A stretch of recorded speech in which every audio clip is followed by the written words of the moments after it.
दोस्तों, जैसा कि हम आप लोगों को हर बार बोलते हैं कि भविष्य की रणनीति को तय करने के लिए आपको वर्तमान में उसके भूतकाल में क्या बीता हुआ उसका विवरण करना काफ़ी जानकारियाँ मतलब उसके बारे में हासिल करना ज़रूरी हो जाता है। जैसे आज से 2500 साल पहले, 2000 साल पहले, 5000 साल पहले क्या हुआ, उसी के अनुसार से अभी हम लोग सोच पाते हैं कि आगे क्या होगा और अभी क्या होने वाला है। जैसे भी कोरोना आया तो इससे पहले भी कई बार इस देश में महामारी, इस देश में पूरा पेंडेमिक आ चुका है, तो उससे आइडिया आता है। कई लोग बोल रहे थे कि कोरोना आने से पूरा दुनिया ख़त्म हो जाएगा, तो ऐसा बिल्कुल भी नहीं होने वाला था। जो एकदम अनपढ़ गंवार रहता है वो इस सब बात बोलता है। तो उसी तरह से आपको अपने एग्ज़ाम पर फोकस करना पड़ेगा। जैसे कि आप एग्ज़ाम देने वाले हो जीडी का, अभी हम आपको जीडी का सेट करवा रहे हैं, तो इससे पहले आपको क्या करना पड़ेगा। इससे पहले जीडी का एग्ज़ाम में कौन कौन से सवाल आए, इसके पहले जो एग्ज़ाम हुआ उसमें कौन कौन से सवाल आए, और ये एग्ज़ाम आपका जो रिक्रूट करवाता है ये एसएससी करवाता है। तो देखिए, अगर घर में 2 बच्चा है, मान लो एक बाप का मान लो कि 2 बेटा और 1 बेटी है, तो बेटी को थोड़ा कम वैल्यू, बेटा को थोड़ा ज़्यादा वैल्यू है। और अगर बाप एग्ज़ाम सिर्फ बेटी का लेगा और बेटा भी उसका एग्ज़ाम देने के लिए मान लो कि जाएगा, तो कहेगा अच्छा बेटी का एग्ज़ाम लेगा तो एग्ज़ाम क्वेश्चन जो है सिंपल आना चाहिए, तो हम उतना ही सिंपल तैयारी करके जाएंगे। ऐसा नहीं, बाप जो है उसको कभी भी मूड बिगड़ सकता है। मतलब जो ये आपका जीडी का एग्ज़ाम भैया, ये एसएससी करवाता है, और एसएससी सीजीएल का भी एग्ज़ाम करवाता है, सीपीओ का भी करवाता है, सीएचएसएल का भी करवाता है। तो वो क्वेश्चन को कहीं से भी घुसा सकता है। इस बात को आप 100% ध्यान रखिएगा, हम कई बार फेस कर चुके हैं। तो उसी के दरमियान में आज हम लोग जीके का 11 फरवरी 2019 का जो जीके था वो 3rd शिफ्ट में पूछा गया, चर्चा करेंगे। और उतना आसानी से हर एक मतलब क्वेश्चन को इमेज के साथ हम डिस्कस करेंगे, ताकि आपका दिमाग में एक फ़ोटो क्रोमेटिक मेमोरी बने, जिससे कि आप लंबे समय तक उसको याद कर पाओ। जैसे किसी का नाम लिए, कुछ दिखाए नहीं, तो पता चलता है साला होगा किसी सिंपल आदमी का नाम, लेकिन एक बार उसका जब फेस आप देख लेते हो तो आपको लंबे समय तक याद रहता है। बस इतना ही लेक्चर देंगे, और उससे पहले कहेंगे कि चैनल को सब्सक्राइब नहीं किया तो कर लीजिएगा। और इसके पहले जो 2 सेशन हो चुका है उसका डिस्क्रिप्शन में लिंक मिल जाएगा, और डिस्क्रिप्शन में और भी लिंक है, फेसबुक, व्हाट्सअप, कई सारे ग्रुप हैं, तो वहाँ पे आप ज्वाइन कर सकते हैं। चलिए आते हैं हम लोग सीधा सेशन की ओर। तो क्वेश्चन नंबर 1 हम लोग देखेंगे। यहाँ पे चर्चा करेंगे कौन सा टॉपिक करंट अफेयर से, कौन हिस्ट्री से, कौन ज्योग्राफी से, कौन फिजिक्स से, कौन केमिस्ट्री से, कौन बायोलॉजी से, उसको थोड़ा हम लोग बाइफरकेट करेंगे आसानी से समझने के लिए। अब देखेंगे तो ये आपको क्वेश्चन नंबर 26 दिख रहा है, लेकिन ये हमारे लिए क्वेश्चन नंबर 1 है। फरवरी 2019 बीसीसीआई के कार्यवाहक अध्यक्ष कौन थे। आपका एग्जाम 2018 का 2019 में हुआ था।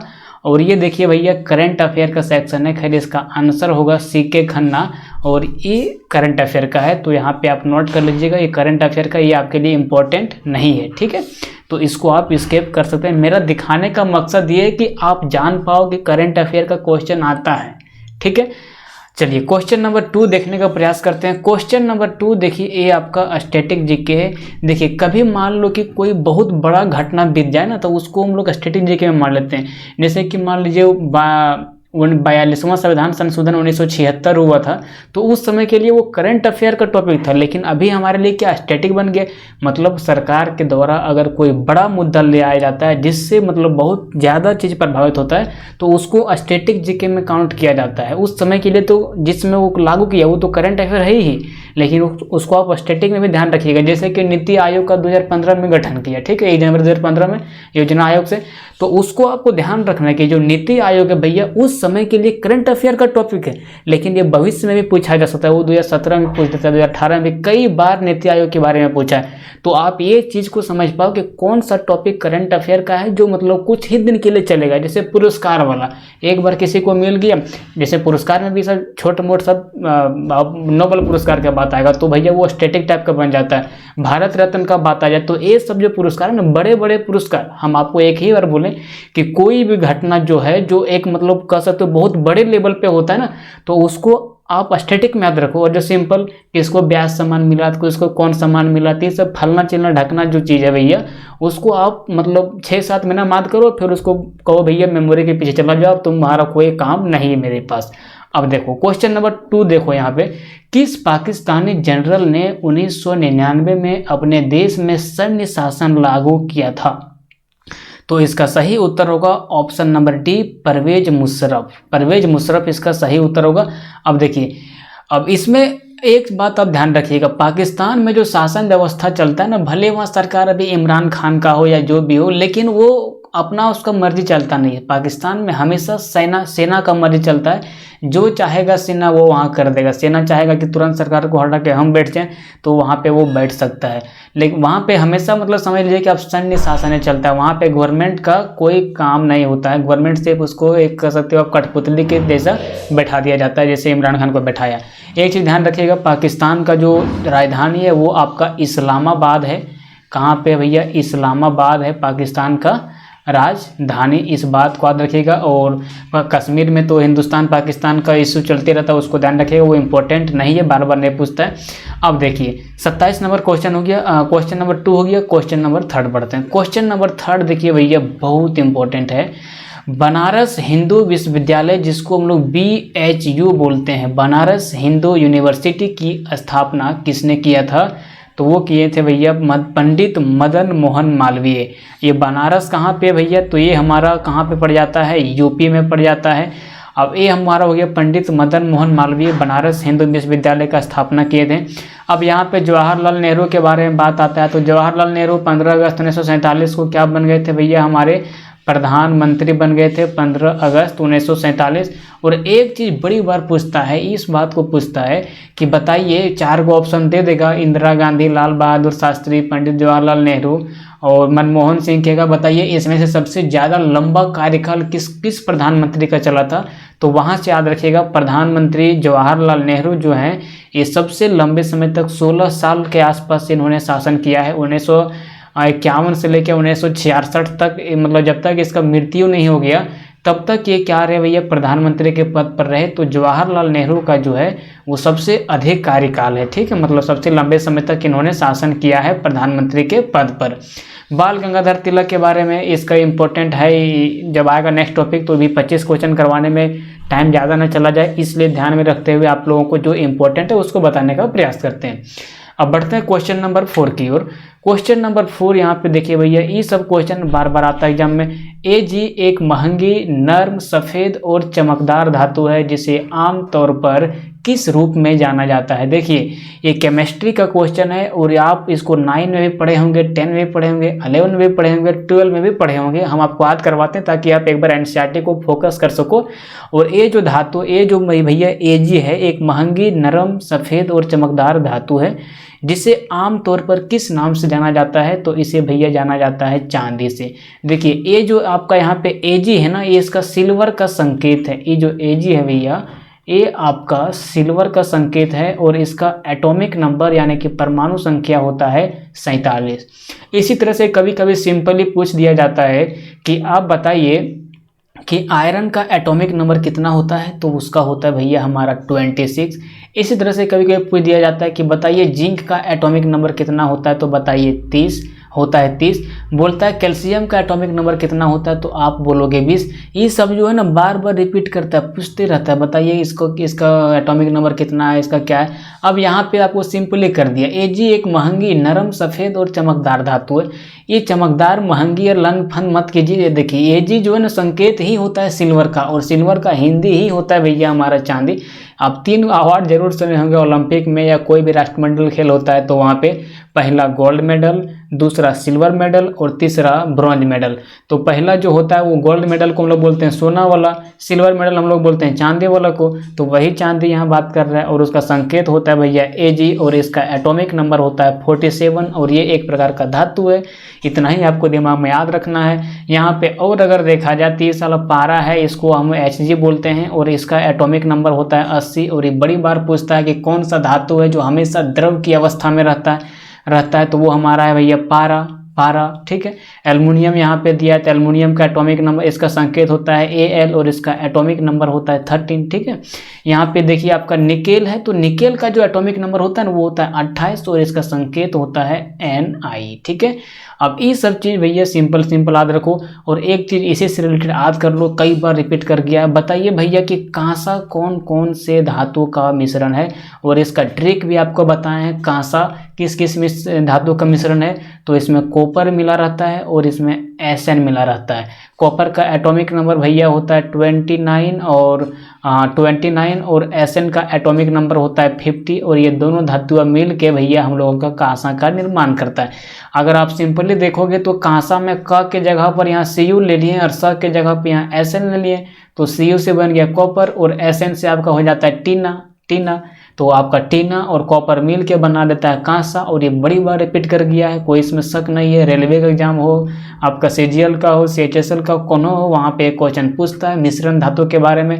लूसेंट का आप देखोगे साइंस का बुक है, उसमें से सबसे लास्ट में अगर केमिस्ट्री में जाओगे तो वहाँ पे आपको लगभग 15-20 को धातु है, तो उसको आप याद कर लीजिएगा कि कौन सा धातु किसका मिश्रण होता है, उसी से आएगा, उससे बाहर जाएगा ही नहीं। ठीक है, तो क्वेश्चन नंबर 4 कंप्लीट होता है। बढ़ते हैं क्वेश्चन नंबर 5 की ओर। क्वेश्चन नंबर 5 देखिए भैया, ये आपका बड़ा इंपॉर्टेंट तो नहीं कर सकते हो, इसको बना पाना थोड़ा सा कॉम्प्लिकेटेड हो जाता है। निम्नलिखित में से हिंदुस्तानी शास्त्रीय संगीत के प्रसिद्ध गायक कौन हैं? अब देखिए, आप अगर डेली करंट अफेयर न्यूज को सुनते हैं, आप लंबे समय तक इस सब चीज़ के बारे में सोशलिस्ट के रूप में रहते हैं, तो आपको इस सब के बारे में देखने को मिलता है। जैसे इसका सही उत्तर होगा शुभा मुदगल जो हैं वो हिंदुस्तानी शास्त्रीय संगीत के प्रसिद्ध गायक हैं, यानी कि ये गाना वगैरह गाते हैं। कौन सा गाना? तो शास्त्रीय गाना। ये थोड़ा सा कॉम्प्लिकेटेड है, इसको आप छोड़ भी सकते हैं एग्जाम में, क्योंकि ये सब टॉपिक ऐसा है कि अगर आप जाने तो मार दोगे और नहीं जाने तो नहीं मार पाओगे। ये थोड़ा सा कॉम्प्लिकेटेड होता है, हम इसको एक्सेप्ट करते हैं कोई भी स्टूडेंट के लिए। अब बढ़ते हैं क्वेश्चन नंबर 6 में। क्वेश्चन नंबर 6 हमारे पास है भैया। क्वेश्चन नंबर 6 है कि किसी निश्चित निर्णय या कानून को रोकने के लिए व्यक्ति, पार्टी या राष्ट्र के अधिकार को क्या कहा जाता है? जैसे कि आप जानते हैं वीटो के बारे में आप सुने होंगे। पांच देश ऐसे हैं जो UNSC United nation security council का मतलब कह सकते हो मेंबर है।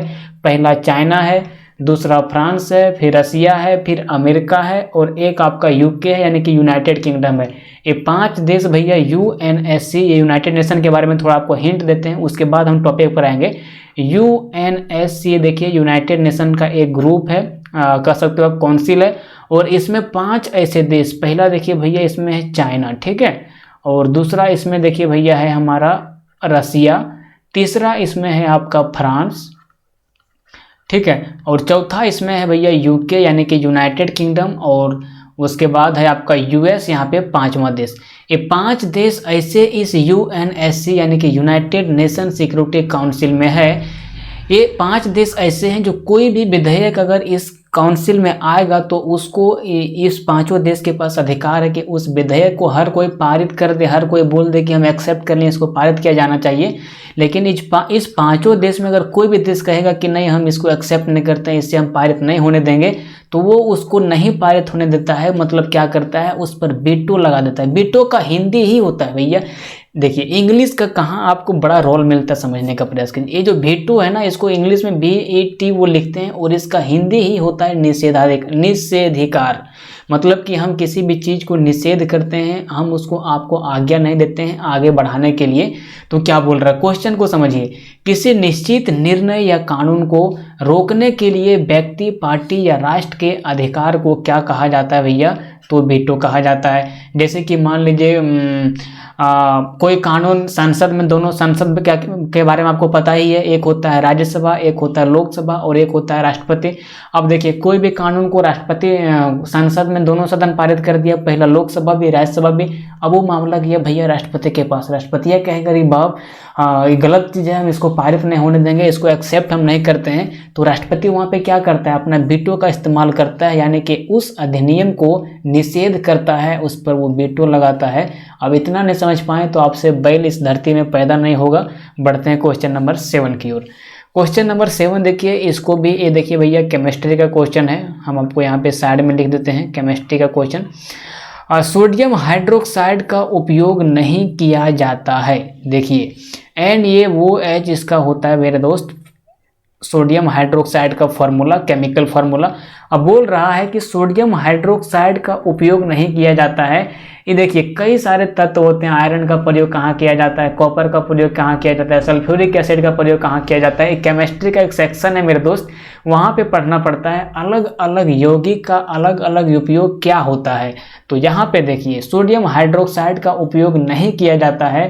तो देखिए इसका साबुन बनाने में एकदम बड़ी उपयोग किया जाता है सोडियम हाइड्रोक्साइड का। समाचार पत्र जो आपका बनता है, न्यूज़पेपर, वगैरह भी प्रयोग करता है। धातु को क्षय करने में, मतलब धातु को गलाने उलाने में, मतलब देखते नहीं अगर कोई सोडियम हाइड्रोक्साइड देखिए एक प्रकार से नमक होता है। अरे भैया नमक का फार्मूला होता है NaCl, और यहाँ पे Na हुआ है तो ये निमके से मिलता जुलता रहेगा। नहीं देखते हैं अगर नमक कोई चीज़ में रख देते हैं तो क्या होता है, जिस चीज़ में नमक रखते हैं उसको गला देता है, उसका कितना वो नुकसान कर देता है। तो नमके बराबर होता है सोडियम हाइड्रोक्साइड, और ये क्या करता है भैया धातु का क्षय कर देता है, मतलब धातु को गला देता है, उसको पिघला देता है, मतलब कह सकते हो खराब कर देता है। ठीक है, तो इसमें भी इसका उपयोग होता है सोडियम हाइड्रोक्साइड का, लेकिन अचार बनाने में उसका प्रयोग नहीं होता है। अचार बनाने में नहीं होता है। किसका प्रयोग भैया? सोडियम हाइड्रोक्साइड का। तो इसका सही उत्तर होगा ऑप्शन नंबर डी, जो कि करेक्ट होगा। ठीक है, बढ़ते हैं क्वेश्चन नंबर 8 की ओर। क्वेश्चन नंबर 8 देखिए क्या है मेरे दोस्त। खालिस्तान ने 2006 में पाकिस्तान के विरुद्ध मैच के पहले ही ओवर में हैट्रिक, ये देखिए आपका खेल से क्वेश्चन है, एक क्वेश्चन आपका खेल से है। कौन सा खिलाड़ी था जो 2006 में पाकिस्तान के विरुद्ध मैच के पहले ही ओवर में हैट ट्रिक, यानी कि हैट्रिक का मतलब होता है 3 विकेट, हैट ट्रिक ली थी, और इस प्रकार वे ऐसा करने वाले पहले और आज तक के एकमात्र गेंदबाज बने। बोल रहा क्वेश्चन कि कौन सा ऐसा गेंदबाज था जो 2006 में पाकिस्तान के विरुद्ध क्रिकेट मैच खेल रहा था और पहले ही ओवर में लगातार 3 विकेट यानी कि हैट्रिक विकेट लिया था। तो वो था भैया इरफान पठान, और आप नीचे में इसका इमेज को देख सकते हैं। ठीक है, अब बढ़ते हैं क्वेश्चन नंबर 9 की ओर। क्वेश्चन नंबर 9 यहाँ पे है मेरे दोस्त, भारत की पहली महिला मुख्य चुनाव आयुक्त कौन थी? इससे आपको एक क्वेश्चन हम पूछेंगे, कमेंट बॉक्स में बताइएगा कि अभी वर्तमान में जो हमारे हैं वो मुख्य चुनाव आयुक्त कौन है, तब जानते हैं कि आपका करंट अफेयर कितना मजबूत है। और हम आपको इसका आंसर देते हैं कि भारत की पहली महिला मुख्य चुनाव आयुक्त कौन थी? तो वो थी भैया हमारा रमा देवी। कौन थी भैया? रमा देवी। अब यहाँ पे एक चीज और देखिएगा ना, तो मीरा कुमार, ऑप्शन भी इसने दिया है। मीरा कुमार जो है सो भारत की पहली महिला लोकसभा अध्यक्ष है। यहाँ पे क्या है भैया? फर्स्ट महिला लोकसभा अध्यक्ष जो थे है भैया भारत का लोकसभा अध्यक्ष, ये है हमारा मीरा कुमार। ठीक है, अब निर्मला सीतारमन को बारे में देखिए, अभी वर्तमान में ये कौन है भैया? वित्त मंत्री निर्मला सीतारमन जी हैं। तो इसमें भी एक स्टैटिक जीके बनता है कि भारत के पहले पूर्णकालिक महिला वित्त मंत्री कौन है? तो वो है भैया हमारा निर्मला सीतारमन। ये अभी के कैबिनेट में कौन सा मंत्रालय इसके पास है? तो ये है वित्त मंत्रालय यानी कि फाइनेंस मिनिस्टर। लेकिन इससे पहले जब कैबिनेट था 2019 से पहले, तो इसके पास था भैया रक्षा मंत्रालय। ठीक है, और अभी रक्षा मंत्रालय किसके पास आ गया? राजनाथ सिंह के पास। गृह मंत्रालय किसके पास? अमित शाह के पास। तो ये सब जो मेन मुद्दा है इसको ध्यान रखिएगा। और ये जो प्रतिभा देवी है ना, प्रतिभा देवी सिंह पाटिल के बारे में यहाँ बात किया गया है। ये जो हैं कौन है, इसके बारे में आपको कमेंट बॉक्स में बताना है 2 चीज़, कि बताइए अभी वर्तमान में हमारे मुख्य चुनाव आयुक्त कौन है, और प्रतिभा देवी सिंह पाटिल का एक स्टैटिक जीके से बनता है, इसके बारे में आप क्या जानते हैं। ठीक है, अब बढ़ते हैं क्वेश्चन नंबर 10 की ओर। क्वेश्चन नंबर 10 हमारे पास है मेरे दोस्त, भारत के निम्नलिखित इस्पात संयंत्र में, देखिए संयंत्र का मतलब आप देख प्रकार से देखिए उसको फैक्ट्री के रूप में मानिएगा। हिंदिया कहीं के समझ में नहीं आता है मेरे दोस्त, तो वहाँ देखिएगा। और इस्पात को आप ध्यान रखिएगा स्टील। आपको कोई स्टील बोलेगा तो तुरंत दिमाग में जाएगा ओ हो वो स्टील का बात कर रहा है, लेकिन इस्पात बोलेगा तो कन्फ्यूज जाइएगा। तो आप इस बात का ध्यान रखिएगा। आपको 1 सेकेंड टाइम लूँगा। चलो हड़बड़ाते रहो। भारत के निम्नलिखित इस्पात संयंत्र में कौन सा सार्वजनिक का मतलब हो गया गवर्नमेंट सेक्टर का, गवर्नमेंट सेक्टर के अंतर्गत नहीं आता है? तो देखिए भैया ये सब राउरकेला स्टील प्लांट जो है ये आपका आता है, भिलाई स्टील प्लांट है ये भी आता है, और दुर्गापुर स्टील प्लांट है ये भी आता है। जो भिलाई है ये आपका छत्तीसगढ़ में है, कहाँ पे ये आपका छत्तीसगढ़ में है, और आपका जो दुर्गापुर है ये आपका कोलकाता में, यानी कि ये वेस्ट बंगाल में है। और ये जो आपको यहाँ पे टिस्को दिख रहा है, ये टिस्को भैया टाटा कंपनी का है, और ये प्राइवेट कंपनी नहीं है, ये सरकारी कंपनी नहीं है, ये एक प्रकार का प्राइवेट कंपनी है। तो कितना सिंपल है क्वेश्चन को मतलब आसानी से टिक कर पाना। क्वेश्चन नंबर 11 बढ़ते हैं। क्वेश्चन नंबर 11, बाप रे बाप, इतना बार रिपीट किया इसका कोई शक नहीं है। द ओरिजिन ऑफ स्पीसीज पुस्तक किसके द्वारा लिखा गया? बायोलॉजी का सबसे इंपॉर्टेंट कहा जाए तो यही है, कई बार मतलब रिपीट कर चुका है। द ओरिजिन ऑफ स्पीसीज पुस्तक को किसने लिखा है? तो चार्ल्स रॉबर्ट डार्विन ने इस पुस्तक को लिखा है। सिर्फ पूरा 3 चीज मत याद रखिए, चार्ल्स रॉबर्ट डार्विन, सिर्फ आप याद रखिए डार्विन ने लिखा है। जैसे ऑप्शन आएगा तुरंत मारिएगा। तो द ओरिजिन ऑफ स्पीसीज पुस्तक किसने लिखा है भैया? तो चार्ल्स डार्विन ने लिखा है। नीचे में आप इसका इमेज को देख सकते हैं, इस तरह से कुछ पुस्तक दिखेगा। इन्होंने अपने पुस्तक में ये बताया कि किस तरह से पहले मानव बंदर था, इसका पूंछ था, तलंग था, फन था, और कैसे कैसे आदमी जो है सो आज मतलब चार गोड़ से 2 गोड़ इसका हो गया और बोलने लगा, चलने लगा। किस तरह से मतलब लोगों में इवोल्यूशन हो रहा है, किस तरह से लोगों में परिवर्तन हो रहा है। उस समय पहले पुराने जमाने के लोग कैसे थे, वर्तमान में लोग कैसे हैं, और आज से 100-200 साल बाद आने वाले समय में लोग कैसे होंगे, इसी के बारे में the origin of species. Origin का मतलब होता है उत्पत्ति, और स्पीसीज का एक पार्ट होता है, बायोलॉजी का एक मतलब टर्म होता है, समझिए, उसके बारे में बोलता है। इस पुस्तक में क्या चर्चा किया गया है, सिंपली समझिए कि किस तरह से मानव का एवोल्यूशन हुआ, किस तरह से जंतुओं का एवोल्यूशन हुआ, आज से 100 साल पहले मानव कैसा होगा, 100 साल पहले मानव कैसा था, किस तरह के परिवर्तन हुए, उसी के बारे में चर्चा है द ओरिजिन ऑफ स्पीसीज नामक पुस्तक में। और इस पुस्तक को लिखा है चार्ल्स रॉबर्ट डार्विन ने। ठीक है, अब बढ़ते हैं क्वेश्चन नंबर 12 की ओर। हाँ, ये भी क्वेश्चन बड़ी इंपॉर्टेंट। कथकली मतलब आप अगर 100-200 सेट को मार दीजिएगा तो आपको 25 क्वेश्चन में 15-16 क्वेश्चन ऐसा दिखेगा कि बार बार रिपीट करेगा, बार बार रिपीट करेगा। तो आप कहोगे भैया हम तो चमत्कार कर दिए, तो 100-200 सेट मारने में बहुत बल लगता है भैया।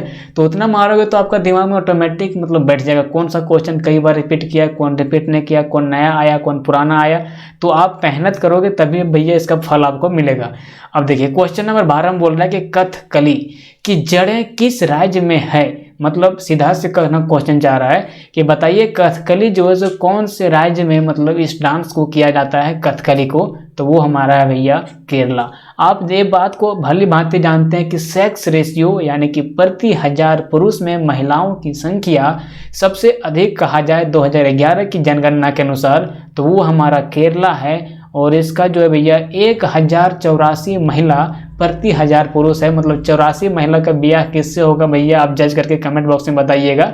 अब देखिए इसको आद कैसे रखते हैं कथकली, यहाँ पे जैसे आपका दिमाग में क्लिक करता है ना ये कथकली, तो यहाँ पे देखिए यहाँ पे लास्ट में जो कली दिखता है ना, इससे थोड़ा सा लगता है चलो लड़की जैसा मतलब बिहेव, कली मतलब लगता है किसी लड़की का नाम है। और लड़कियों का संख्या सबसे ज़्यादा कहाँ है, केरला में है, 1084 महिला है। अरे भैया महिला और लड़की एक ही बात होता है, तो कन्फ्यूज जाइएगा नहीं। तो कली सबसे अधिक कहाँ है, केरला में है। तो कथकली डांस कहाँ पे होगा, केरला में होगा। कितना सिंपल है। आंध्र प्रदेश का जो डांस है भैया कुचिपुड़ी, क्या है मेरे दोस्त, कुचिपुड़ी जो है आपका ये आंध्र प्रदेश का डांस है, आंध्र प्रदेश का नृत्य है कुचिपुड़ी। ये भी बड़ी बार पूछता है। कर्नाटका में जो है आपका वो आपका यक्षगान जो है, यक्षगान कहाँ का है, तो ये भैया कर्नाटका का है। और देखिए नाटक और गाना एक ही जैसे सुनने में होता है। नाटक जब कोई करता है बाएं वो लंद फंद करने लगेगा, गाना वाना गाएगा। तो देखिए यक्षगान में यहाँ गान दिख रहा है, नाटक कर्नाटक में नाटक दिख रहा है। और नाटक और गान को जैसे क्लिक मारिएगा जैसे घचाक सेंसर फेंकेगा यक्षगान, और आपका सही हो जाएगा कि कर्नाटक में जो यक्षगान किया जाता है। तमिलनाडु के बारे में इंपॉर्टेंट चीज़ बड़ी है। तमिलनाडु को अगर देखा जाए तो इंडिया का ऐसे मैप बनता है और निचवा में यहाँ पे भैया तमिलनाडु हमारा राज्य है तमिलनाडु, और इसके नीचे में यहाँ पे तनी बड़ा श्रीलंका है भैया। और बोलता है कि इसका बिचवा में कौन सा स्ट्रेट मतलब कौन सा जल संधि पार होता है, कौन सा जल संधि है, तो यहाँ पे भैया हमारा PALK जिसको लोग पाक जल संधि पढ़ते हैं। और ये भी बड़ी बार रिपीट किया है। पाक से आदमी लोग समझता है पाकिस्तान का बात कर रहा है, वो पाकिस्तान का नहीं, वो दूसरा हो गया कुकुर पाकिस्तान। और यहाँ पे PALK है, तो पाक पाकिस्तान है, मतलब पाक है, तो पाक जल संधि किसके किसके बीच में भैया, श्रीलंका और इंडिया के बीच में, वो भी निचवा में तमिलनाडु के साथ से। और इसके बीच में एक रामेश्वरम पुल है, कौन सा पुल है भैया, रामेश्वरम पुल, इसके बारे में भी ध्यान रखिएगा। जितना इंपॉर्टेंट था भैया बता दिए। केरला का राजधानी तिरुवनंतपुरम है, आंध्र प्रदेश का राजधानी कहाँ पे है, अमरावती है, हैदराबाद को भी आप मान सकते हैं, अभी इसका अमरावती हो गया। कर्नाटक का राजधानी बेंगलुरु है और तमिलनाडु का राजधानी भैया चेन्नई है, ठीक है। अब बढ़ते हैं क्वेश्चन नंबर 13 की ओर। Question number 13 that is very important. भारतीय रिजर्व बैंक के गवर्नर कौन थे जिन्होंने दिसंबर 2018 में अपना इस्तीफा दिया। देखिए आपका एग्जाम 2019 में हुआ, इस बात को ध्यान रखिएगा। अभी 2021 में भले आपको करवा रहे हैं, लेकिन एग्जाम आपका 2019 में हुआ, 2018 का। तो ये करंट अफेयर का टॉपिक है, तो इसको ध्यान रखिएगा। अभी वर्तमान में हमारा कौन है आरबीआई के गवर्नर, तो वो हमारा है शक्तिकांत दास। कौन है भैया, वो है हमारे शक्तिकांत दास। अभी हमारे वर्तमान में आरबीआई के 25वें नंबर के कौन है भैया, गवर्नर हैं। लेकिन 2018 में जो आरबीआई के गवर्नर थे वो थे भैया उर्जित पटेल। इसका सही उत्तर होगा, इधर जो दिख रहा है आपको ये इमेज, ये है उर्जित पटेल, और इधर वाले भाई चरक बाल वाले दिख रहे हैं वो हमारे हैं शक्तिकांत दास, ठीक है। बढ़ते हैं क्वेश्चन नंबर 14 की ओर। क्वेश्चन नंबर 14, चार मीनार कहाँ स्थित है। बाप रे बाप, इतना बार पूछा कि मेरा मुंह दुखा गया इसको पढ़ते पढ़ते। ये भैया हैदराबाद में है, और हैदराबाद लोकेटेड कहाँ पे, तो ये अभी हमारा वर्तमान में जो है वो है तेलंगाना में, ठीक है। तो चार मीनार कहाँ स्थित है भैया, तो वही हमारा है हैदराबाद में, ठीक। देखिए ये चार मीनार, यहाँ पे चार मीनार आदमी खाली मुंह से, कान से, आँख से देखता है, लेकिन इसका इमेज को कोई देखता नहीं है। आप देखेंगे तो ये जो चार मीनार दिख रहा है ना, इसमें चार गो मीनार, चार गो खंभा है भाई, वो तो अगर चार मीनार नाम दे दिया। एक खंभा देखेंगे तो यहाँ पे है, एक यहाँ पे है, एक यहाँ पे, एक उधर देखिए छुपल है पिछवड़वा में। तो चार गो इसमें खंभा है, बस इसका नाम दे दिया चार मीनार। कहाँ पे लोकेटेड है, हैदराबाद में है, याद करने का बात ही नहीं कुछ है। चार गो मीनार मतलब चार मीनार। चलिए क्वेश्चन नंबर 15 बढ़ते हैं। क्वेश्चन नंबर 15 देखिए, जो भी आपको बताएं कि तमिलनाडु और श्रीलंका के मध्य में पाक जल संधि है, उस जल संधि का यहाँ पे क्वेश्चन में पूछ दिया। बताइए भारत और श्रीलंका को कौन सा स्ट्रेट मतलब विभाजित करता है। स्ट्रेट का मतलब होता है भैया जल संधि, ठीक है। इस बात को याद रखिएगा, इंग्लिश बात है। आप हिंदी मीडियम का है मतलब अपराधी हैं अगर इंग्लिश को थोड़ा भी ध्यान नहीं देते हैं तो। स्ट्रेट का मतलब कहीं कहीं हिंदी इंग्लिश, हिंदी अंग्रेजी में लिख देगा आपको समझ नहीं आएगा। अगर हिंदी मीडियम से हैं तो थोड़ा थोड़ा इंग्लिश को भैया चाय पानी में लो, तभी ध्यान में कुछ आएगा। बोल रहा है भारत और श्रीलंका को किसके द्वारा विभाजित किया जाता है, कौन सा स्टेट के द्वारा, तो वो हमारा है पाक जल संधि। यहाँ पे नीचे में देखेंगे तो ये हमारा प्यारा तमिलनाडु है, और यहाँ पे देखेंगे तो ये आपका जल संधि है, पाक जल संधि, और निचवा में ये भैया छोटका गोलकाई श्रीलंका है। तो इसका सही उत्तर होगा ऑप्शन नंबर डी, ठीक है। अब बढ़ते हैं क्वेश्चन नंबर 16 की ओर। क्वेश्चन नंबर 16 ये लोग भी भैया बायोलॉजी के क्वेश्चन को, और यह इम्पोर्टेंट हाउ निम्नलिखित में से कौन परिसंचरण प्रणाली, अब इसको इंग्लिश थोड़ा बोल देते हैं, सही परिसंचरण सुनने में लगता है बकवास, इसको इंग्लिश में हम लोग बोलते हैं सर्कुलेटरी सिस्टम, सर्कुलेटरी सिस्टम। और जैसे हम लोग सर्कुलेटरी के बारे में सुनते हैं ना, तो तुरंत हमारा एकदम sir sir sir sir sir sir sir जब बॉडी के अंदर ब्लड दौड़ता है, इसमें एकदम हवा जाता है, ऑक्सीजन जाता है, आता जाता है, इसी को हम लोग बोलते हैं सर्कुलेटरी सिस्टम। अरे भैया सर्कुलेशन का मतलब ही होता है आवागमन करना, यहाँ से वहाँ, वहाँ से यहाँ। जैसे अभी ब्लड यहाँ यहाँ जाएगा, यहाँ यहाँ यहाँ पूरा शरीर में घूमेगा, तो उसको बोलेंगे हम लोग सर्कुलेटरी सिस्टम। तो यहाँ पे बोल रहा है, बताइए मेरे दोस्त कि निम्नलिखित में से कौन परिसंचरण प्रणाली का हिस्सा नहीं है। तो धमनियाँ है, धमनियाँ में इसमें भैया शुद्ध रक्त जाता है, शिराएँ भी हैं इसमें भैया शुद्ध रक्त जाता है, केशिकाएँ भी हैं, ये भी भैया आपका परिसंचरण तंत्र का प्रणाली है। लेकिन ये जो भीली है ना, भीली, बिल्ली नहीं भैया, भिल्ली, बिल्ली, बिल्ली, बिल्ली, बिल्ली नहीं, याद रखिएगा, बिल्ली, ये हमारा परिसंचरण तंत्र का भाग नहीं है। ये हमारा आंत में एक ही जगह स्थिर रहता है, और ये आप नीचे में इमेज देख सकते हैं किस तरह से लगता है बिल्ली बिल्ली बिल्ली बिल्ली बिल्ली बिल्ली बिल्ली बिल्ली बिल्ली देखने में, ठीक है। तो इस तरह से क्वेश्चन नंबर 16 कंप्लीट हुआ। बढ़ते हैं क्वेश्चन नंबर 17 की ओर। इसका सही उत्तर होगा ऑप्शन नंबर बी, यानी कि बिल्ली। और अभी तक आप देख रहे हैं और लाइक का बटन प्रेस नहीं किए तो एक बार प्रेस कर दीजिए, उससे आपका अकाउंट से पैसा कट के मेरा अकाउंट में आएगा नहीं, बस मोटिवेशन मिलेगा नेक्स्ट वीडियो को बनाने में एक नए ऊर्जावान तरीके के साथ। चलिए बढ़ते हैं क्वेश्चन नंबर 17। क्वेश्चन नंबर 17 यहाँ पे हमारे पास है खरीफ फसल। देखिए एक चीज़ यहाँ ध्यान रखिएगा, खरीफ और रबी में क्या अंतर होता है। इस एकदम मतलब बड़ा लॉजिक से इसको समझ में आ जाएगा आपको, कैसे खरीफ और रबी को समझना। कई लोग समझ नहीं पाता क्या होता है खरीफ और क्या होता है रबी। यहाँ पे हम लिखते हैं सबसे पहले खरीफ, ठीक है, और इसके बाद इसके नीचे में हम लोग लिखते हैं रबी, ठीक है। खरीफ से देखिएगा ना तो किसी आदमी का नाम लगता है कि खरीफ होगा, बिल्कुल नहीं लगेगा कि किसी आदमी का नाम खरीफ होगा। लेकिन रवि जो है भैया, ये तो दिमाग में आएगा कि रवि कोई लड़का का नाम जरूर हो सकता है।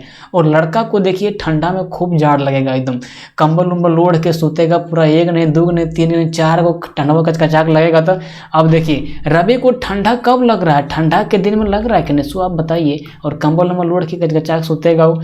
अब खरीफ में देखिए याद रखिएगा, अब मान लीजिए कि आपको एस का मतलब हाँ पता है तो नो के मतलब बताइए दीजिएगा, अगर उल्टा होता है हो। अब देखिए रबी से आपको याद आ गया कि नहीं रबी को क्या लगता है, ठंडा में जाड़ लगता है, खूब कंबल उम्बल ओढ़ के सोता है। तो रबी फसल जो उगाया जाता है ना वो ठंडा के मौसम में उगाया जाता है, और खरीफ फसल जो उगाया जाता है वो आपका बरसात में उगाया जाता है। तो आप एक चीज़ कहीं याद रख लिए कि भैया रबी को जो है, रबी को ठंडा लग रहा है, मतलब ठंडा के दिन में हम लोग क्या उगा रहे हैं, फसल उगा रहे हैं, तो रबी फसल हो जाएगा। और उसी का उल्टा हो जाता है खरीफ फसल। तो खरीफ फसल कब उगाया जाता है, तो बरसात के दिन में। तो क्या बोल रहा है, खरीफ फसलों को खाली स्थान छोड़ दिया, मौसम की शुरुआत के साथ बोई जाने वाली फसलों के रूप में वर्णित किया जा सकता है, तो वो है हमारा वर्षा ऋतु के साथ। तो खरीफ फसलों को कब हम लोग उगाते हैं, वर्षा ऋतु में, जैसे कि धान को रोपते हैं और क्या क्या रोपते हैं इसमें आप बताइएगा कमेंट बॉक्स में। अपने गांव में क्या क्या बरसात के ऋतु में आप होते हैं, एग्जाम्पल आपको बताएं कि धान को रोपा ही जाता है खरीफ फसल में, ठीक है। बढ़ते हैं क्वेश्चन नंबर 18। क्वेश्चन नंबर 18 हमारे पास है सबसे बड़ा नदी द्वीप। देख लीजिए बोला इतना इंपॉर्टेंट अगर कोई हद ना। सबसे बड़ा नदी द्वीप, सबसे पहले आप समझिए कि द्वीप होता क्या है। द्वीप यार द्वीप देखिए आदमी समझने में गड़बड़ा आ जाता है। इसको इंग्लिश में लोग बोलते हैं आइलैंड। आइसलैंड नहीं पढ़िएगा, आइसलैंड एक देश है, और आइलैंड इसको पढ़ते हैं। भले यहाँ पे ISR है लेकिन थोड़ा सा इसको पूरी वही नहीं बोलते हैं, ईसलैंड फंड, इसको आइलैंड पढ़ते हैं, ठीक है। अब देखिए इसका हो जाएगा हिंदी आपका द्वीप। अब द्वीप का मतलब कोई समझ ही नहीं पाता है कि द्वीप है ही क्या। जैसे इसको एग्जांपल में समझते हैं, अगर आप एक गांव एरिया से बिलोंग करते हैं या फिर कहीं घूमने के लिए नदी वगैरह के पास गए होंगे, तो मान लीजिए कि ऐसे करके आपका नदी बह रहा है, ठीक है, ऐसे करके आपका नदी बह रहा है। तो नदिया में हर जगह पनिया नहीं रहता यार, कहीं गड्ढा रहता तो वहाँ गढ़ावा से पनिया निकल जाता है, कहीं ऊँच रहता तो वहाँ पनिया चढ़ ही नहीं पाता। तो जहाँ पे इतने सन ऊँच रहता है ना वहाँ पानी चढ़ नहीं पाता है। जैसे कि हम जहाँ पे रह रहे हैं यहाँ पे बगल में एक नदी है और उस नदी में पानी बीच में जाता है, ठीक है, लेकिन पूरा नदी में भर के पानी जाता नहीं, बरसात में जाता है लेकिन बरसात खत्म होते ही नहीं जाता है। या फिर अगर पटना में रह रहे होंगे, पटना आपको पता है बिहार का राजधानी है, तो पटना में गंगा नदी में आप देखोगे NIT के पास, तो NIT में देखिएगा ना, NIT के पास जाइएगा तो वहाँ खड़ा होकर आप देखिएगा ना तो गंगा का वहाँ दो भाग दिखेगा। एक भाग दिखेगा आपको मतलब दक्षिण साइड से और एक भाग आपको दिखेगा पूरब साइड से, और दोनों के बीच में एक बहुत बड़ा एरिया वहाँ पे है जहाँ पे मतलब जब बरसात नहीं होता है, जब नदी में पूरा पानी नहीं रहता है, तो वहाँ पे क्या करता है भैया, फसल को उगा लेता है।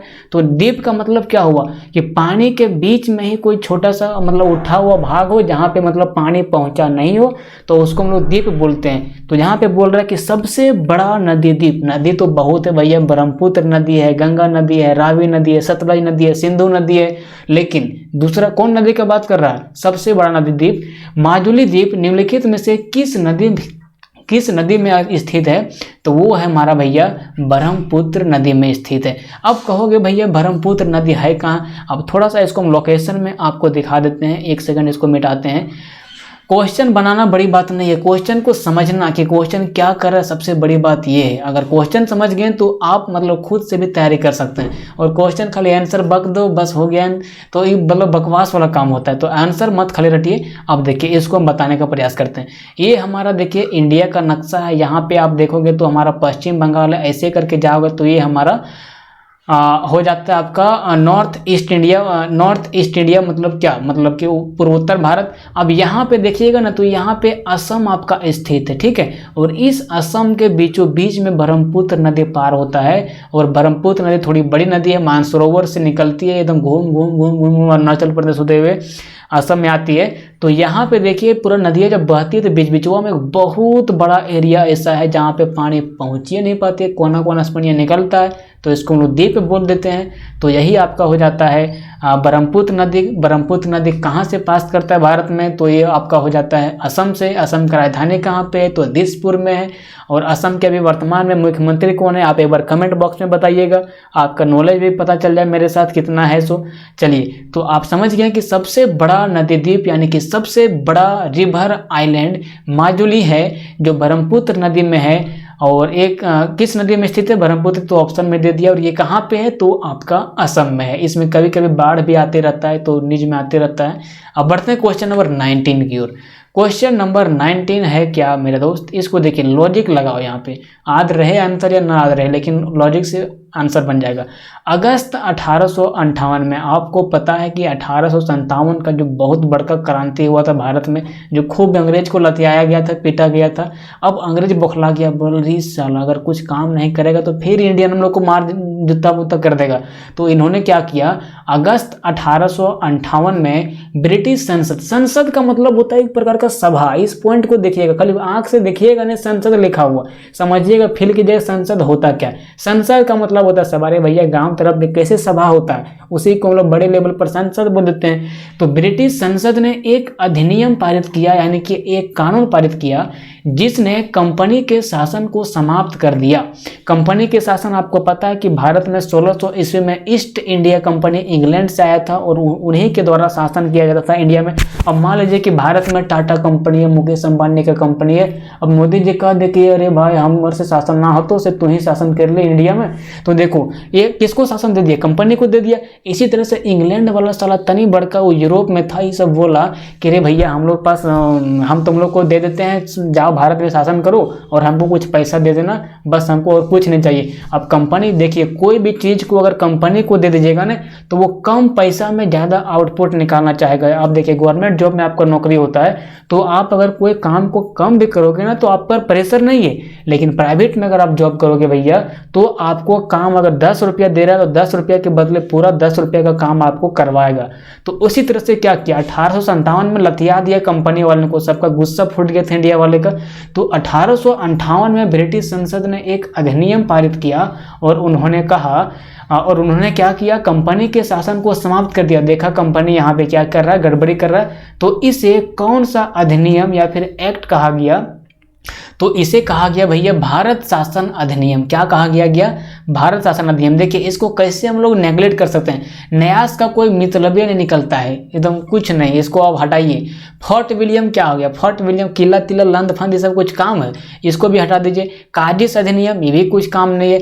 भारत में कानून बनेगा तो भारत शासन अधिनियम होना चाहिए, तो भाई भारत सरकार अधिनियम जो है इसका नाम था। ठीक, बढ़ते हैं क्वेश्चन नंबर 20 की ओर। क्वेश्चन नंबर 20 ये भैया करंट अफेयर के क्वेश्चन। सर्वश्रेष्ठ अभिनेत्री के लिए 2018 के राष्ट्रीय फिल्म पुरस्कार से किसे सम्मानित किया गया था, तो श्रीदेवी को। ये आपका करंट अफेयर का क्वेश्चन है, और ये national film festival, Oscar festival, ये सब जो होता है ना कि कोई कौन हीरोइन का अगर हम बढ़िया रोल किया उसको ये प्राइज दे दो, वो दे दो, उससे सवाल है, तो इसको आप करंट अफेयर में देख लीजिएगा। अब बढ़ते हैं क्वेश्चन नंबर 21 की ओर। क्वेश्चन नंबर 21 है, 2020 में ओलंपिक खेल कहाँ आयोजित किया जाएगा। अभी आप देखें 7 गोल्ड मेडल, 7 टोटल मेडल के साथ इंडिया का स्थान लगभग 48 था। एक बार देख लीजिएगा गोल्ड ओलंपिक में जो टोक्यो में खेला गया था 2020 का, 2021 में हुआ था, 23 जुलाई से लगभग 8 अगस्त के बीच में हुआ था टोक्यो में। तो आपको थोड़ा याद रखिएगा इतना यार, नहीं तो बैल के बराबर आप काउंट कर जाओगे अगर इतना भी नॉलेज नहीं है तो बोल रहा है कि 2020 में आपका 2019 में एग्जाम हुआ, लेकिन 2020 का पूछ लिया, तो आप क्या ध्यान रखोगे कि रे भैया 2020 का ओलंपिक टोक्यो में हुआ, तो फिर 4 साल के बाद होता है ओलंपिक, तो 2024 वाला कहाँ होगा, 2028 वाला कहाँ होगा। तो ये बोलता है इसको इंजीनियर दिमाग, भले आप आर्ट्स कैंडिडेट हो, साइंस कैंडिडेट हो, जो भी हो अगर, लेकिन आपको इंजीनियर दिमाग लगाना पड़ेगा। तो 2020 का ओलंपिक कहाँ हुआ था, तो ये हुआ था भैया टोक्यो में। अब तुरंत दिमाग आ गया 2024 का कहाँ होगा, तो एक बार आप कमेंट बॉक्स में बताइएगा कि 2024 का ओलंपिक कहाँ होगा, 2028 का ओलंपिक कहाँ होगा। ठीक है, तो 2020 का ओलंपिक कहाँ हुआ था, तो ये टोक्यो में हुआ था। भारत के द्वारा टोटल 7 मेडल लाया गया है। इसको आप ध्यान रखिएगा, नीरज चोपड़ा जो भैया हैं उन्होंने गोल्ड मेडल को जीता है, और इसमें बड़ी मीराबाई चानू लंदफंद है 7-8 को। तो आप एक मैन याद रखिएगा, 7 गोल्ड मेडल कौन लाया है भैया, तो नीरज चोपड़ा। ठीक है, कहाँ के रहने वाले हैं, तो हरियाणा के रहने वाले हैं। जेवलिन में लाए, इसको काउंट किया जाता है किस में, तो स्पोर्ट्स के अंदर में। ठीक है, तो 2020 ओलंपिक खेल कहाँ आयोजित किए जाएंगे, टोक्यो में। टोक्यो कहाँ पे, जापान में। जापान का राजधानी टोक्यो। जापान का सबसे घनिष्ठ मतलब सबसे डेंसिटी वाला जो कह सकते हो शहर है वो टोक्यो है। जापान में 2 बार परमाणु बम अमेरिका के द्वारा फोड़ा गया था, 6 अगस्त 1945 को और 9 अगस्त 1945 को। इसको भी ध्यान रखिएगा। और उसका नाम था एक लिटिल बॉय, एक फैटमैन, तो ये भी याद रखिएगा, ये सब बड़ी बार पूछता है। ठीक, एक समय में भैया जापान जो था वो भारत में आक्रमण करने के लिए आ गया था। कहाँ पे आ गया था, तो इधर असम होते हुए, मिजोरम होते हुए, आपका इधर जो नीचे में अंडमान द्वीप ये सब है वहाँ पे आ गया था। तो ये सब पूछता नहीं, लेकिन एक बेसिक नॉलेज आपको हम बता दिए। क्वेश्चन नंबर 22 बढ़ते हैं भैया। क्वेश्चन नंबर 22 क्या बोलता है, 5 मार्च 1931 को संवैधानिक सुधारों की शर्तों पर बातचीत करने के लिए भारतीय राष्ट्रीय कांग्रेस, जिसको अभी आप बोलते हैं ना INC, इंडियन नेशनल कांग्रेस, जो अभी राहुल गांधी वाला बढ़ा गया है, साला कुछ जीत उतने पाता है।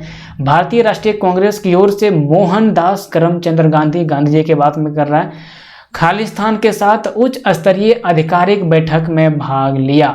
अब इसको लॉजिक कैसे लगाइएगा, यहाँ पे बोल रहा 5 मार्च 1931, तो 1926 से जो है 1926 से 1931 तक जो था वो भारत के गवर्नर जनरल कौन था, तो इरविन था। जैसे अभी हमारा भारत के प्रधानमंत्री कौन है, 2014 से 2021 आ गया, मोदी जी हैं, 2024 तक रहेंगे। अब इस बीच में कोई बड़ा समझौता इंग्लैंड से हो जाए, अमेरिका से हो जाए, चाइना से हो जाए, ब्रिटेन से हो जाए, तो इसमें सबसे अहम रोल किसका रहेगा, मोदी जी का रहेगा, ऑब्वियस सी बात है। तो 1926 से 1931 में जो हमारे भारत में ब्रिटिश का कह सकते हुआ है आप गवर्नर जनरल थे, वो थे भैया हमारा इरविन। तो समझौता अगर गांधी जी का होगा तो किससे होगा, इरविन से ही होगा। तो बस लॉजिक लगा और आंसर मारो, लॉर्ड इरविन। ठीक है, अब बोल रहा 5 मार्च 1931 को संवैधानिक सुधारों की शर्तों पर बातचीत करने के लिए भारतीय राष्ट्रीय कांग्रेस की ओर से मोहनदास करमचंद गांधी ने लॉर्ड इरविन के साथ उच्च स्तरीय आधिकारिक बैठक में भाग लिया था। ठीक,